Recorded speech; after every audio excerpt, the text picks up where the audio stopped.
একজন লোক মাত্র বিয়ে করে তার স্ত্রীকে সাথে নিয়ে বাড়িতে ফিরছিল। তারা যখন নৌকা দিয়ে সাগর পার হচ্ছিল, তখন হঠাৎ একটি বড় ঝড়ের কবলে পড়েছিল। লোকটি ছিল একজন সাহসী যোদ্ধা, কিন্তু তার স্ত্রী খুব ভীত হয়ে ওঠে, যেহেতু নৌকাটি ছোট ছিল এবং যে কোনো মুহূর্তে তারা নিমজ্জিত হতে যাচ্ছে। এতে সে খুব নিরাশ হয়ে পড়ল। কিন্তু লোকটি তখনও নীরব এবং শান্ত ছিল, যেন কিছুই ঘটেনি।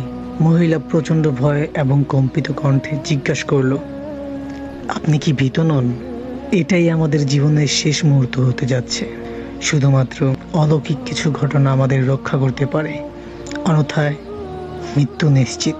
লোকটি হাসতে হাসতে তার তলোয়ারটি খোলস থেকে বের করলো। মহিলাটি আরো আতঙ্কিত হয়ে পড়ল, সে আসলে কি করতে যাচ্ছে। তারপর সে তার খোলা তলোয়ারটি তার স্ত্রীর প্রায় গলাকে স্পর্শ করে ধরে রাখলো। সে বলল, তুমি কি ভয় পাচ্ছ? তার স্ত্রী হাসতে শুরু করলো আর বলল, আমি কেন ভয় পাবো? তলোয়ারটি তো আপনার হাতে, কেন আমি ভয় পাবো? আমি জানি যে আপনি আমাকে অনেক ভালোবাসেন। সে তলোয়ারটি খোলসের ভিতরে রাখতে রাখতে বলল, তুমি আমার উত্তর পেয়ে গেছো। আমি জানি আল্লাহ আমাদেরকে ভালোবাসেন এবং ঝড় তারই হাতে। তাই যা কিছুই হতে যাচ্ছে ভালোই হবে।